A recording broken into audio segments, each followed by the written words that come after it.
Hello everyone. आज हम लोग सीपीसी का आदेश 23 से स्टार्ट कर रहे हैं और सारे आदेश आज सारे ऑर्डर कंप्लीट कर लेंगे। इसी तरह से आज हम लोगों की सीपीसी कंप्लीट हो जाएगी। सीपीसी के साथ ही साथ आज हम लोगों का जो लॉ का सेकंड पेपर होता है, प्रक्रिया विधि प्रोसीजर एक्ट, कंप्लीट हो जाएगा, क्योंकि इससे पहले हम आपको सीआरपीसी और एविडेंस दे चुके हैं। आगे चल के हम इसके बारे में डिस्कस करेंगे। फिलहाल हम लोग देखें आदेश 23 नियम 3 वाद में समझौता। इसी यही प्रश्न आया था 2020 एचजीएस में संधि पत्र करके, संधि पत्र के नाम से ये प्रश्न आया था। क्या होता है वाद में समझौता या संधि पत्र? देखें, जहां न्यायालय को समाधान प्रद रूप में ये साबित कर दिया जाता है कि वाद किसी विधिपूर्ण करार या समझौते द्वारा पूर्णतया या भागता समायोजित किया जा चुका है, या जहां प्रतिवादी वाद की पूरी विषय वस्तु के या उसके किसी भाग के संबंध में वाद की तुष्टि कर देता है, वहां न्यायालय ऐसे करार, समझौते या तुष्टि को अवलिखित किए जाने का आदेश करेगा। और जहां तक कि वो वाद के पक्षकारों से संबंधित है, चाहे करार हो, समझौता हो या तुष्टि की विषय वस्तु वही हो या ना हो जो कि वाद की विषय वस्तु है, वहां तक तदनुसार डिक्री पारित करेगा। कहने का मतलब यह है इस नियम का कि अगर पक्षकार सहमत हो गए हैं कि हमें समझौता कर लेना चाहिए और न्यायालय को भी लगता है कि ये पक्षकारों के बीच बीच समझौता ठीक है, उनके हित में है, तो उसको लेखबद्ध कर लेगा।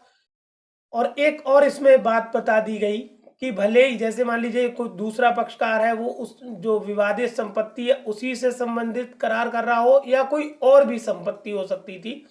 ये भी उसमें एचजीएस के प्रश्न में था कि उसी संपत्ति से संबंधित समझौता हो सकता है या भिन्न से भी हो सकता है। तो विवाद संबंधी संपत्ति हो या फिर कोई और संपत्ति हो, किसी के भी बारे में समझौता किया जा सकता है, संधि बात अवलिखित किया जा सकता है। इसी से रिलेटेड एक सेक्शन है आदेश है, आदेश 23 नियम 3 का। इसमें देखें क्या होता है।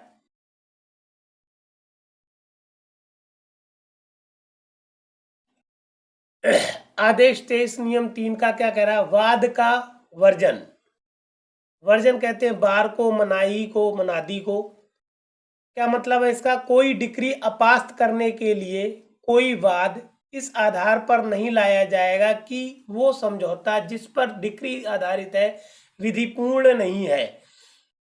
पूरा मतलब समझ लीजिए कि नियम 3 के अनुसार पक्षकारों ने समझौता कर लिया है। अब अगर वो बाद में कोई पक्षकार ये कहे, बाद की स्थिति में ये कहे कि अब हम दूसरा वाद लाना चाहते हैं, तो उसको मना कर दिया जाएगा कि जो आपने समझौता कर लिया वो ठीक था। अब ये आप प्रश्न नहीं उठा सकते कि जो समझौता हुआ वो विधिपूर्ण नहीं था। इन दोनों ब्रैकेट में ये लिख लीजिएगा, इन दोनों ही आदेश 23 नियम 3 और आदेश 23 नियम 3 का से संबंधित वाद है। ये नीचे निर्णय जो लिखा है, निर्णय है, सॉरी वाद नहीं, निर्णय है। त्रिलोकीनाथ सिंह बनाम अनिरुद्ध सिंह मृत द्वारा विधिक प्रतिनिधि, AIR 2020 सुप्रीम कोर्ट का केस है। ये बहुत इंपॉर्टेंट है। इसमें एग्जैक्टली हमने शॉर्ट में लिख भी दिया है, इसको इतना ही लिख दें आप, पर्याप्त है ये मैटर। सुप्रीम कोर्ट ने इतना ही इसमें बताया है, मतलब निर्णय सार है ये। निर्णय तो बहुत बड़ा होता है सुप्रीम कोर्ट का, निर्णय सार है ये। बता दिया गया, समझौता आज्ञप्ति को केवल उस मामले के पक्षकार ही चुनौती दे सकते हैं, और वो भी केवल उसी न्यायालय में जिसमें समझौता आज्ञप्ति पारित किया गया था। ठीक। दूसरी चीज,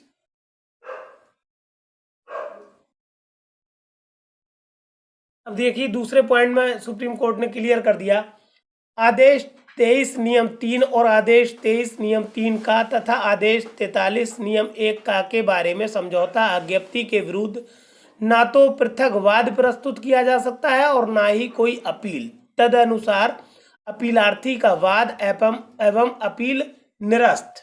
ठीक, ये टोटल है आदेश 23 की, जिसमें समझौता किया जा सकता है और समझौता करने के बाद उसमें आप दोबारा कोई दूसरा वाद वही पक्षकार नहीं ला सकते। और इस पर भेज दिए त्रिलोकीनाथ सिंह बनाम अनिरुद्ध सिंह मृत द्वारा। जब मृत होता कोई व्यक्ति तो उसके आगे आप लिखते हैं द्वारा विधिक प्रतिनिधि। 2020 सुप्रीम कोर्ट का केस है ये। इसके दूसरे पॉइंट को जरूर याद रखिएगा। आदेश 23 नियम 3 और आदेश 23 नियम 3 का तथा आदेश 43 का, ये 3 आदेशों को कवर कर रहा है। आदेश 43 का के नियम 1 का के बारे में समझौता अज्ञप्ति के विरुद्ध ना तो पृथक वाद प्रस्तुत किया जा सकता है और ना ही कोई अपील। तदनुसार अपीलार्थी का वाद एवं अपील निरस्त। आदेश 24 से लेके 32 तक बहुत ज्यादा परीक्षा के हिसाब से इम्पोर्टेंट आदेश नहीं है, इसलिए अब आप डायरेक्ट आ जाइए आदेश 33 पर, बहुत इंपॉर्टेंट है। आदेश 33 नियम 1 क्या कह रहा है? निर्धन व्यक्ति द्वारा वाद संस्थित किया जा सकेंगे। इसमें पहली 2 चीजें बस समझना है आपको कि निर्धन व्यक्ति कौन है और निर्धन व्यक्ति भी वाद संस्थित कर सकते हैं। समझ लें इसको बहुत क्लियर करके। निम्नलिखित उपबंधों के अधीन रहते हुए कोई भी वाद निर्धन व्यक्ति द्वारा संस्थित किया जा सकता है। स्पष्टीकरण में बता दिया क्या कि निम्न व्यक्ति निर्धन व्यक्ति हैं और ये निर्धन व्यक्ति वाद संस्थित कर सकते हैं। स्पष्टीकरण क्या कह रहा है? कोई व्यक्ति निर्धन व्यक्ति तब है, पहला पॉइंट का, जब उसके पास इतना पर्याप्त साधन, जिसमें क्या है, डिक्री के निष्पादन में कुर्की से छूट प्राप्त संपत्ति से और वाद की विषय वस्तु से भिन्न नहीं है कि वो ऐसे वाद में वाद पत्र के लिए विधि द्वारा विहित फीस दे सके, अथवा पहले पॉइंट में बताया है कि कोई व्यक्ति इतना निर्धन है कि उसके पास ये भी साधन नहीं है कि जो विवादित संपत्ति है या जिससे डिक्री जिसमें डिक्री के लिए वो वाद लाया है या जिसका कुर्की होना है, निष्पादित होना है, जो संपत्ति विवादित है, उसके अलावा उसके पास इतना भी पैसा नहीं है कि वो वाद पत्र के लिए जो फीस होती है वो दे सके, तो वो व्यक्ति निर्धन है। ये बताया गया है का पॉइंट में। का पॉइंट में कहा क्या कह दिया गया? जहां ऐसी कोई फीस विहित नहीं है वहां जब वो 1000 रुपए के मूल्य की ऐसी संपत्ति का जो डिक्री के निष्पादन में कुर्की से छूट प्राप्त संपत्ति से और वाद की विषय वस्तु से भिन्न है, हकदार नहीं है। कहने का मतलब दूसरा पॉइंट ये कह रहा है कि वो व्यक्ति, अगर मान लीजिए फीस कोई किसी वाद में नहीं लग रही है, तो उसके पास उस संपत्ति को छोड़ के जिसके बारे में विवाद चल रहा है या जो जिसकी कुर्की होना है या जिसका निष्पादन होना है, उसके अलावा उसके पास 1000 रुपए भी नहीं है, तो वो व्यक्ति निर्धन व्यक्ति है और वो निर्धन व्यक्ति निर्धन के संबंध में निर्धन से संबंधित सारी औपचारिकताएं पूरी करता है और वाद संस्थित करने के लिए आजाद है। एक चीज और है इसी सीपीसी में, आदेश 44 है, जो क्या कहता है? निर्धन व्यक्तियों द्वारा अपीलें, वाद संस्थित करता है निर्धन व्यक्ति आदेश 33 में और अपील प्रस्तुत करता है निर्धन व्यक्ति आदेश 44 में। दोनों ही आदेशों, चाहे वो 33 हो या 44 हो, दोनों के बीच का एक लॉ है, दोनों पे लगता है। अगर आपसे आदेश 44 पूछा जाएगा तब भी आप आदेश 44 में नियम 1 यही लिखेंगे कि निर्धन व्यक्ति बजाय वाद की जगह कर देंगे आप अपील संस्थित कर सकता है। अभी हम थोड़ा सा आपको हिंट भी दे देंगे आगे चल के। पहले आप थोड़ा सा ये समझ लें कि 44 में क्या लिखेंगे। 44 निर्धन व्यक्ति द्वारा अपीलें हैं। इसके नियम 1 में ये लिखेंगे, निर्धन होने का ज्ञान अपील प्रस्तुत करते समय देना होगा। मतलब ज्ञापन ज्ञान नहीं है, ये ज्ञापन शब्द है, ज्ञापन करिए इसको। 1 सेकंड हम भी कर देते हैं, ज्ञान लिख। अगर आदेश 44 आ जाता है तो आप मैटर वही लिखेंगे कि निर्धन कौन होते हैं, ये लिख देंगे। फिर इसे लिखेंगे नियम 1 में निर्धन होने का ज्ञापन अपील प्रस्तुत करते समय देना होगा। और नियम 3 इसका इंपॉर्टेंट है, जो कि इस केस लॉ निर्णय में समझाया गया है। नियम 3 कहता है इस प्रश्न की जांच की उसके आवेदक निर्धन व्यक्ति हैं या नहीं, ये जांच करना होगी उच्च न्यायालय को, क्योंकि जो अपील है ये उच्च न्यायालय में हो रही है। अब इस केस को समझ ले हम। निर्णय क्या था सुप्रीम कोर्ट का? सुशील थॉमस अब्राहम बनाम मेसर्स स्काईलाइट बिल्डर्स 2019 का सुप्रीम कोर्ट का केस है ये। इस केस में क्या कहा कि हुआ क्या था कि पहले समझ ले, मात्र ये कि किसी निर्धन व्यक्ति के रूप में वाद को आदेश 33 नियम 1 के तहत अस्वीकार कर दिया गया था। इसी आधार पर मात्र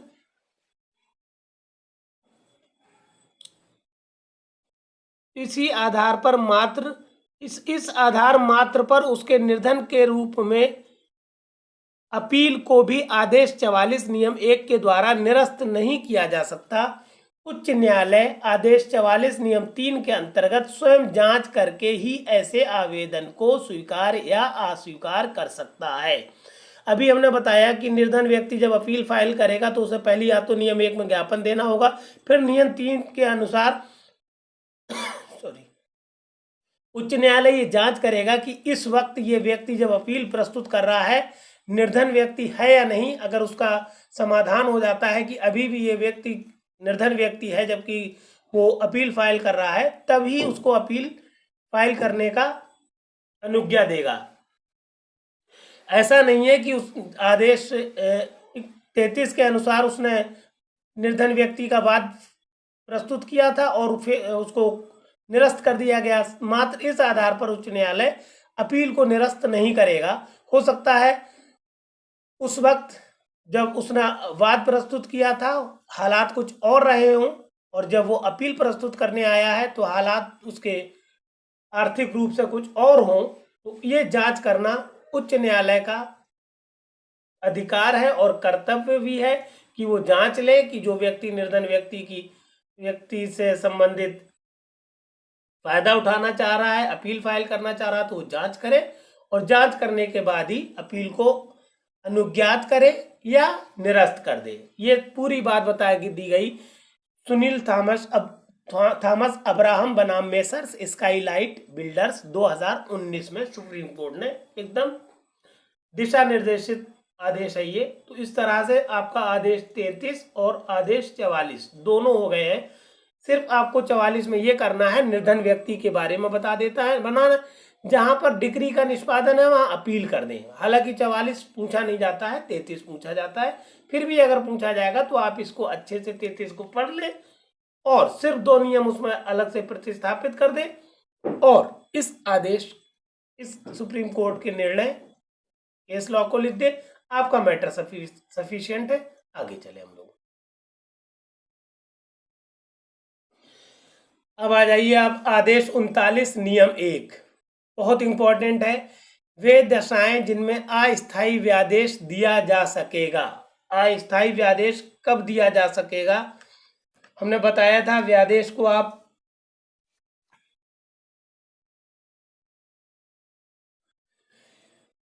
व्यादेश को इंजंक्शन कहते हैं और चूंकि अस्थायी व्यादेश है इसलिए इसको कहते हैं टेम्परेरी इंजंक्शन। व्यादेश का मतलब होता है किसी चीज को रोक देना, रुकावट को कहते हैं। इंजंक्शन कहते हैं रुकावट को। क्या मतलब है इसका?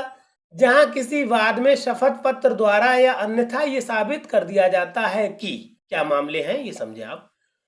वाद में विवादग्रस्त किसी संपत्ति के बारे में यह खतरा है कि वाद का कोई भी पक्षकार उसका दुर्व्ययन कहते हैं बर्बाद करने को, दुर्व्ययन करेगा, उसे नुकसान पहुंचाएगा या अन्य संक्रांत मीन्स होता है दूर कर देना, संक्रांत करेगा या डिक्री के निष्पादन में उसका सदोष विक्रय कर दिया जाएगा। तो आप क्या होगा, अस्थायी व्यादेश न्यायालय पारित कर सकेगा। पहला पॉइंट जो है ध्यान से समझिए आप, आपको शब्द यही याद करना है, दुर्व्ययन और दुर्व्ययन और संक्रांत। हमने सिर्फ मीनिंग इसलिए लिख दिए हैं कि आपको मतलब समझ में आ जाए, ना कि आप शब्द चेंज करें। पहला पॉइंट, कई तरह से ये आपसे जो है आदेश पूछा जाता है कि क्या ये अस्थायी व्यादेश कोई भी पक्ष ला सकता है या कौन ला सकता है। तो ये मेनली ये जो सेक्शन है वो प्रतिवादी के लिए बनाया गया है, मगर पहला पॉइंट दोनों वादी और प्रतिवादी दोनों के लिए है। वादी भी वाद ला सकता है, मतलब इन आवेदन कर सकता है अस्थायी व्यादेश के लिए, प्रतिवादी भी कर सकता है, मनाही नहीं है वादी को, क्योंकि पहले पॉइंट में दोनों पक्षकारों के बारे में बता दिया गया कि किसी संपत्ति को दोनों पक्षकार कोई भी अगर नुकसान पहुंचाना चाह रहे हैं या दुर्व्यय करना चाह रहे हैं तो कोई भी पक्षकार, वाद का कोई भी पक्षकार अस्थायी व्यादेश के लिए आवेदन कर सकेगा। दूसरा पॉइंट समझे, प्रतिवादी, अब दूसरा और तीसरा दोनों पॉइंट प्रतिवादी के लिए ही है। प्रतिवादी अपने लेनदारों को कपट वंचित करने की दृष्टि से अपनी संपत्ति को हटाने या वैनित करने की धमकी देता है या आशय रखता है। ठीक, मेनली अभी हमने शायद उलट का आपको कोई बात बता दी। मेनली क्या कर रहा है, अगर प्रतिवादी वादी को परेशान कर रहा है या कपट वंचित करने की दृष्टि से संपत्ति को हटाने का या वैन करने का उसका इरादा है, तो वादी तुरंत अस्थायी व्यादेश के लिए आवेदन करेगा। तीसरी बात, प्रतिवादी वादी को वाद में विवादग्रस्त किसी संपत्ति से बेकब्जा करने की या वादी को उस संपत्ति के संबंध में अन्यथा क्षति पहुंचाने की धमकी देता है।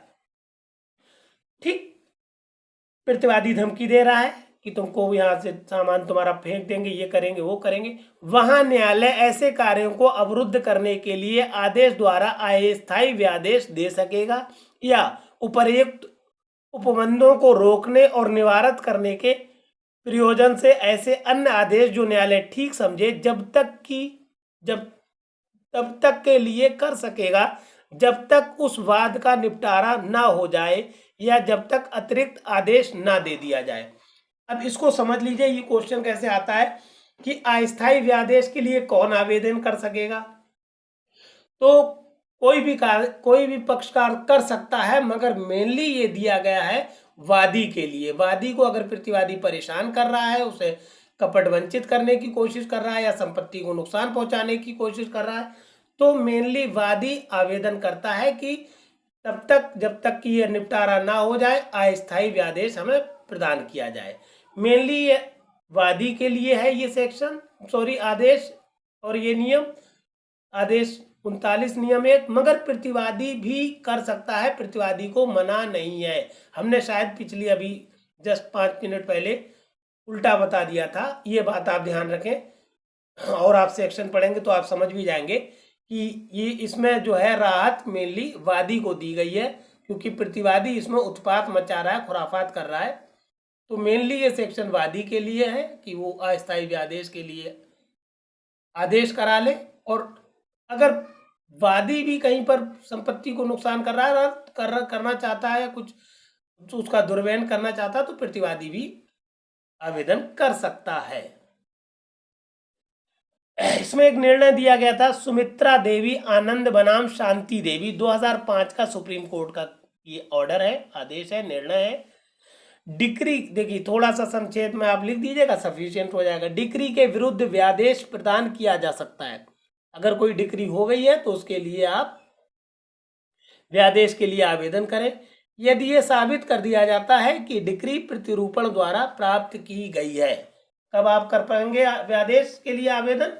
जबकि आपको लगता है और न्यायालय को लगता है, आपने जो तथ्य दिए हैं उससे न्यायालय को लगता है कि डिक्री प्रतिरूपण द्वारा प्राप्त की गई थी, तो अस्थायी व्यादेश न्यायालय आपको प्रदान कर सकेगा।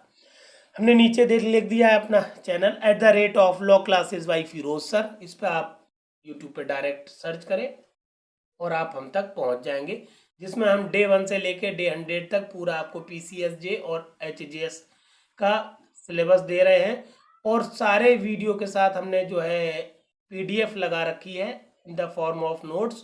पीडीएफ को डाउनलोड कर ले डिस्क्रिप्शन बॉक्स में जाके और पीडीएफ को अपने हाथ में रखें, तब आप वीडियो देखेंगे तो आपको 100% में समझ में आएगा। आगे चले।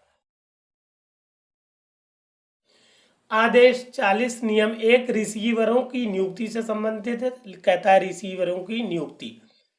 इससे पहले भी आया था रिसीवरों के बारे में, तो हमने कहा था कि हम आपको आदेश 40 में बताएंगे, पूरी डिस्क्रिप्शन देंगे रिसीवर के बारे में, क्या होते हैं, क्या अधिकार है, क्या क्या है, क्या कैसे होती हैं। तो पहले समझ लें पहला पॉइंट,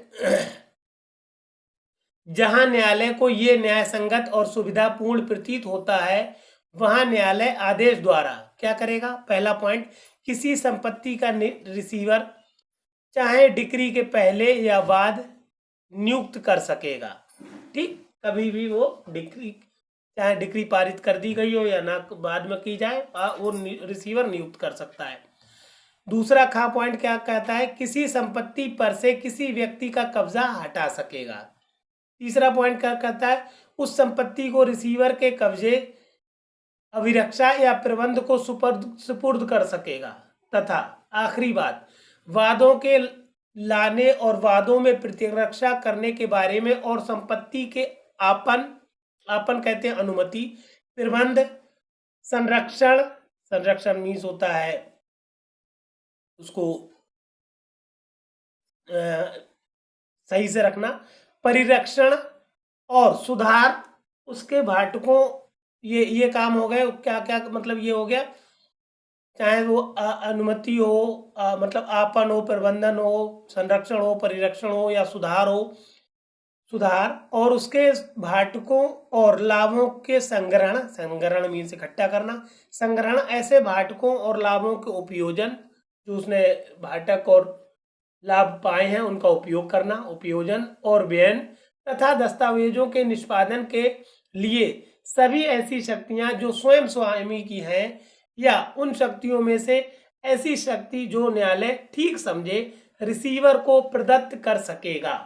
कहने का मतलब हुआ, न्यायालय समझता है, बेहतर समझता है कि यहाँ पर जो रिसीवर है उसे नियुक्त करना जरूरी है, तो रिसीवर नियुक्त करेगा, उसको सारे ऑलमोस्ट वो अधिकार दे देगा या जैसा वो बेहतर समझे जो उस संपत्ति के स्वामी को होते हैं, जैसे उनको संरक्षण करने का, उससे लाभ पाने का, उसके किराया वसूल करने का और वाद लाने का, प्रतिरक्षा करने का और उसके दस्तावेजों के निष्पादन कराने का, सारी शक्तियां या उनमें से कोई शक्तियां जो न्यायालय ठीक समझे रिसीवर को प्रदान कर सकेगा।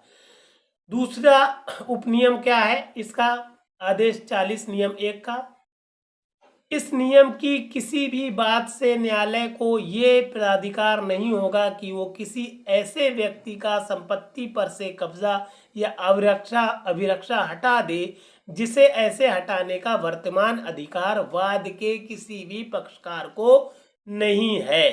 कहने का मतलब है, कोई संपत्ति का स्वामी जिसको एक दूसरे के प्रति कोई पक्षकार नहीं हटा सकता, तो उसको न्यायालय भी नहीं हटा सकता और ना ही उस संपत्ति पर न्यायालय रिसीवर नियुक्त कर सकता है। ये बता दी गई पॉइंट 2 में बात। फिर आदेश 41 में मूल डिक्रियों की अपीलें हैं, जो हमने आपको धारा 96 सीपीसी में विस्तृत रूप में पढ़ाई है। अगर आदेश 41 आ जाए तो आदेश 41 में आप हेडिंग डालिएगा मूल डिक्रियों की अपीलें, और जो धारा 96 है जो हमने आपको डिटेल्ड पढ़ाई है, केस लॉ के साथ पढ़ाई है, उस धारा को यहाँ पर लिख दीजिएगा, आपका ये आदेश 41 कंप्लीट हो जाएगा। यहाँ पर हमने एक अपना नंबर दिया है, मोबाइल नंबर, ये व्हाट्सएप नंबर है 9450770672। इस नंबर पर आप हमें व्हाट्सएप कर सकते हैं। हम यहाँ पर एक ग्रुप चला रहे हैं, जिस ग्रुप में हम सारे उन कैंडिडेट्स को जोड़ रहे हैं जो हमसे कम्युनिकेट करना चाहते हैं, जो हमसे पढ़ना चाहते हैं, उनकी प्रॉब्लम्स को हम वर्चुअली दूर करना चाहते हैं। डायरेक्ट वो हमें कांटेक्ट कर सकते हैं इस नंबर पर। और इसके लिए हमने थोड़ी सी आपके लिए, बाकी सारे बच्चों के लिए फीस 1000 रुपये है, मगर आप लोगों के लिए, क्योंकि आप हमारे यूट्यूबर्स हैं, आपके लिए हमने फीस 500 रुपये रखी हुई है।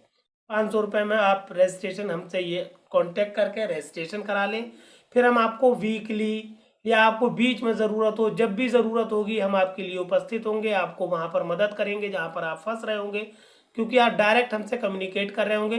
तो जब चाहेंगे आप हमसे कांटेक्ट कर लें, और बीच बीच में जो भी मैटर आपको ना समझ में आए, जो भी दिक्कतें आएंगी, वो सब हम आपकी दूर करेंगे। इसके अलावा आप डायरेक्ट यूट्यूब पे @lọ classes by Firoz sir डालिए, आपको सारी चीज़ मिल जाएगी, सारा मैटर मिल जाएगा।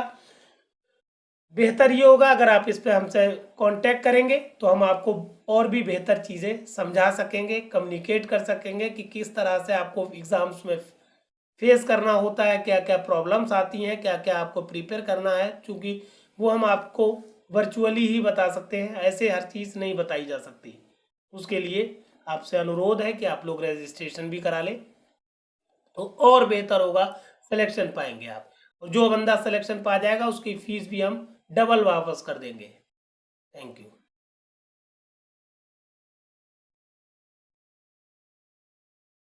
अब आ जाइए आप लोग, आदेश 41 का ही नियम 27 है, ये बहुत इंपॉर्टेंट है। अपील न्यायालय में अतिरिक्त साक्ष्य का पेश किया जाना। देखिए पहला पॉइंट, अपील न्यायालय के पक्षकार अपील न्यायालय में अतिरिक्त साक्ष्य, चाहे वो मौखिक हो या दस्तावेजी, पेश करने के हकदार नहीं होंगे। किंतु यदि, जनरल रूल यह है कि कोई भी पक्षकार अपील न्यायालय में अतिरिक्त साक्ष्य पेश नहीं करेगा, मगर कुछ छूट दी गई है किंतु के द्वारा, परंतु के द्वारा। जिसमें पहली बात है, उस न्यायालय ने जिसकी डिक्री की अपील की गई है, ऐसा साक्ष्य ग्रहण करने से इनकार कर दिया है, तो ग्रहण किया जाना कर दिया है जो ग्रहण किया जाना चाहिए था। अथवा मतलब क्या हुआ, कब आपको छूट है अतिरिक्त साक्ष्य की, जब उस न्यायालय ने जिसकी डिक्री की अपील की गई है, ऐसा साक्ष्य ग्रहण करने से इनकार कर दिया है जो ग्रहण किया जाना चाहिए था, तो आप अपील न्यायालय में अपना साक्ष्य दे सकते हैं, न्यायालय आपको अनुमति दे सकता है। दूसरी खा बात, वो पक्षकार जो अतिरिक्त साक्ष्य पेश करना चाहता है, ये सिद्ध कर देता है कि वो सम्यक तत्परता का प्रयोग करने के बावजूद ऐसे साक्ष्य की जानकारी नहीं रखता था, या उसे उस समय पेश नहीं कर सकता था जब वो डिक्री पारित की गई थी जिसके विरुद्ध अपील की गई है। कहने का मतलब है, जिसके विरुद्ध अपील पेश की गई है, पारित की गई है, वो कहता है कि भाई, न्यायालय कहता है कि उस वक्त ये साक्ष्य थे ही नहीं, और दूसरी चीज ये है, हमें जानकारी नहीं थी इन साक्ष्य की, या फिर हमने बहुत कोशिश की मगर हम पेश करने से महरूम रह गए, अब हमारे ये साक्ष्य ले लिए जाए। न्यायालय ठीक समझेगा तो उन साक्ष्य को स्वीकार कर लेगा। तीसरी और आखिरी बात, अपील न्यायालय किसी दस्तावेज के पेश किए जाने की या किसी साक्षी की परीक्षा की जाने की अपेक्षा या तो स्वयं निर्णय सुनाए जाने के लिए समर्थ होने के लिए या किसी अन्य सारवान हेतु के लिए करे। कहने का मतलब हुआ, अपील न्यायालय को लगता है कि कोई ऐसा दस्तावेज है जो इस मामले में हमें लग रहा है पूर्ण नहीं है, तो इसकी पूर्ति के लिए हमें दस्तावेज मंगाना चाहिए, उसकी परीक्षा करना चाहिए। तो वो पक्षकारों से कहेगा कि ये आप हमें फाइनल निर्णय सुनाने के लिए ये दस्तावेज चाहिए हैं, ऐसी चीज़ें आप हमको ला के दीजिए इससे संबंधित, तो वो दस्तावेज वो न्यायालय खुद मंगा सकता है और फिर अपील को फाइनल तौर पर फाइनल रूप देगा, मतलब अंतिम रूप देगा अपील को। कहने का मतलब हुआ, अपनी तरफ से भी अतिरिक्त साक्ष्य पेश किए जाने का आदेश दे सकेगा पक्षकारों को वो न्यायालय जहां अपील संस्थित की गई है। आगे पूरी बात क्लियर कर दी गई।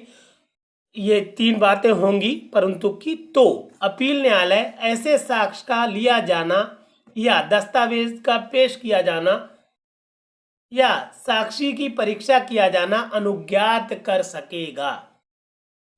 दूसरा उपनियम इसका क्या बता दिया गया, बहुत इंपॉर्टेंट है, जहां कहीं अतिरिक्त साक्ष्य पेश करने के लिए अपील न्यायालय अनुज्ञा दे देता है, वहां न्यायालय ऐसे साक्ष्य के ग्रहण किए जाने के कारणों को लेखबद्ध करेगा। क्योंकि सामान्य नियम नहीं है कि नियम जो अपील न्यायालय है वो साक्ष्य को मंगाए या पेश करने की अनुज्ञा दे, और उसके बाद बावजूद भी अगर वो दे रहा है अनुज्ञा साक्ष्य को पेश किए जाने की, तो वो उस कारण को, उस चीज को लेखबद्ध करेगा तब जबकि उसने अतिरिक्त साक्ष्य लिया है। आगे चले हम लोग। अब देखिए आदेश 42 में क्या होता है, हमने पढ़ाया है अपीली डिक्रियों की अपीलें। जो उच्च न्यायालय में अपीलें होती हैं, जो अपीलीय डिक्री जो से लोअर कोर्ट उच्च न्यायालय से के अधीनस्थ जो कोर्ट होते हैं, उन्होंने कोई अपील पारित की, अपील की डिक्री की, और उस अपीली डिक्री की अपील क्या होती है, द्वितीय अपील कहलाती है, जो कि उच्च न्यायालय में होती है, जिसमें हमने बताया है जो विस्तृत पढ़ाई है, बहुत केस लॉ के साथ पढ़ाई है, धारा 100 सीपीसी की द्वितीय अपील या अपीलीय डिक्रियों की अपीलें। हेडिंग ये डालेंगे आदेश 42 अगर आ जाता है तो आदेश 42 में ये अपीलीय डिक्रियों की अपीलें डालें या द्वितीय अपील आ जाए तो पूरा का पूरा आप धारा 100 लिख दें सीपीसी की। डिटेल्ड पढ़ाया है हमने केस लॉ के साथ। उसके अलावा आदेश 46 निर्देश को बताता है। निर्देश भी हमने आपको धारा 113 सीपीसी में पढ़ाया है। ये चाहे कोई सा भी हो, चाहे आदेश 42 हो, चाहे आदेश 46 हो या आदेश 47 हो, इन सबके नियम 1 ही है। ये आदेश 42 नियम 1, आदेश 46 नियम 1, आदेश 47 नियम 1, और आदेश 47 में हमने पुनरावलोकन का वर्णन किया गया है आदेश 47 में, जो कि हमने धारा 114 सीपीसी में आपको विस्तृत रूप में पढ़ाया है। तो इन आदेशों से संबंधित धाराओं को हम पढ़ा चुके हैं, वही धाराएं आपको इन आदेशों में लिखना है। जहां केस लॉ दिया हुआ उस केस लॉ को भी अपने रोक के वीडियो को अपने हाथ से लिख लीजिएगा, और अपने आप लिखेंगे तो एग्जाम का प्रेशर कम हो जाता है। एग्जाम के प्रेशर के दौरान भी, एग्जाम में भी आपको प्रेशर रहते हुए भी केस लॉ लिखने में मदद मिलती है। हर केस लॉ में आप 2-4 लाइनें लिख दें, पर्याप्त होती है, फुल मार्क्स मिलेंगे आपको। इस तरह से हमारी सीपीसी कंप्लीट हो गई। आज सीपीसी के साथ ही प्रोसीजर एक्ट पूरा हो गया, प्रक्रिया विधि पूरी हो गई। अगर आप यूट्यूब पर देख रहे हैं तो आप सीपीसी को कहाँ डे 20 से शुरू करते हैं। डे 20 देखें सीपीसी के लिए, फिर 22 देखें, फिर 24। इन 3 डे में सेक्शन का पोर्शन कंप्लीट हो जाएगा। फिर डे 26, 28, 30, 32, 34 इसमें ऑर्डर है। आदेश हमने ज़्यादा दिनों में पढ़ाए हैं, ज़्यादा ऑर्डर इंपॉर्टेंट होते हैं क्योंकि एग्जाम में ऑर्डर ज़्यादा आते हैं। फिर डे 1, 2, 4, 6, 8, 10, 12, 14, 16, 18 इन सब में सीआरपीसी हमने पढ़ाई है, सीआरपीसी कंप्लीट की है इन डेज में। फिर डे 13, 15, 17, 19 एंड 21 में एविडेंस एक्ट किया है। इस तरह से ये लॉ का दूसरा पेपर जिसको आप प्रक्रिया विधि कहते हैं, इन दिनों में हमने पूरी कर दी है। कोई भी डाउट है, ये व्हाट्सएप नंबर है हमारा, इस पर आप हमको मैसेज कर सकते हैं, कॉल कर सकते हैं। और इसमें हमने नॉमिनल फीस रख दी है, 500 रुपये फीस दी है। एक ग्रुप बना दिया है जिससे सारे बच्चे हमसे डायरेक्ट कांटेक्ट कर सकें। कोई उनको प्रॉब्लम आ रही है, बीच में कोई असुविधा आ रही है, वो हमसे डिस्कस कर सकें। उसके अलावा हर संडे टू संडे हम सब बच्चों को आपस में जोड़ के डिस्कशन करेंगे। जो भी इससे होगा क्या, इसको डायरेक्ट कांटेक्ट से आपको होगा जो दुश्वारियां आपको एग्जाम में होती हैं, जो परेशानियां आपको फेस करना पड़ती हैं, वो सब हम सॉल्व कर देंगे। इसमें हमने लिख दिया है कंप्लीट कोर्स हम दे रहे हैं, पूरा पीसीएसजे का, एचजेएस का पूरा कोर्स दे रहे हैं। सिर्फ आपको 500 रुपये फीस ले रहे हैं, और जो बच्चे सेलेक्ट हो जाएंगे, जो कैंडिडेट सेलेक्ट हो जाएंगे, उनको हम इनाम के तौर पर 2 गुनी ये अमाउंट वापस भी करेंगे। इसमें क्या बता दिया हमने, विद क्लास इसमें क्या करेंगे हम, जो आपसे फीस लेंगे उसमें हम क्या करेंगे, क्लास डिस्कशन करेंगे, और आपकी कोई भी पर्सनल क्यूरी है वो दूर करेंगे। और ये हम पूरा सिलेबस 500 रुपये में क्या क्या, यूपी पीसीएस जे का मेंस का, यूपी एचजीएस मेंस का, और यूपी एपीओ मेंस, ये सारे के सारे आपको सिलेबस देंगे, बताएंगे, इसके बारे में हम डिस्कस करेंगे, आपको टाइम देंगे। इसके अलावा आप चाहें तो डायरेक्ट सर्च करें at the rate of, sorry at the rate नहीं लिखा, at the rate of law classes यहाँ पर है, पहले है at the rate of law classes by Firoz sir, direct डालेंगे यूट्यूब पे तो आपको डायरेक्ट मैटर हमारा मिल जाएगा। कुल मिला के कहने का संक्षेप में मतलब ये है, आप चाहें तो हमसे इस नंबर पर डायरेक्ट जुड़ सकते हैं।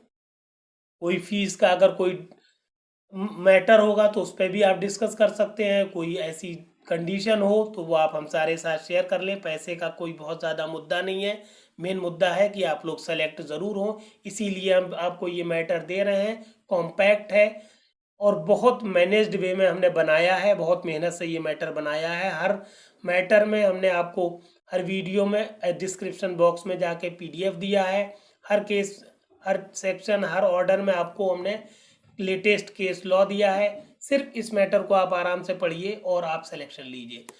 सेकंड पेपर सबसे पहले कराने का मकसद हमारा ये है कि लास्ट के पेपर से जो 10-20 दिन बचते हैं उसमें हम आपको सारे केस फ्रेमिंग ऑफ केस पढ़ाएंगे। उसके अलावा जो फ्रेमिंग ऑफ इश्यूज पढ़ाएंगे, ऑर्डर्स पढ़ाएंगे, जजमेंट्स पढ़ाएंगे, जजमेंट राइटिंग पढ़ाएंगे, प्लीडिंग्स पढ़ाएंगे। इन सब के लिए हम आखिर के 10 दिन बचा के रखेंगे। उसके लिए आपको 3 लॉ, ये CPC, CRPC, एविडेंस, और इसीलिए हमने IPC भी पहले करा दिया है। IPC भी CRPC के साथ चलाया था हमने। तो आप शुरू के डेज में, अब तक के 34 डेज में आप ये चारों सब्जेक्ट पा जाएंगे। हालांकि उसके अलावा भी हमने हिंदू लॉ, मुस्लिम लॉ भी करा दिया है।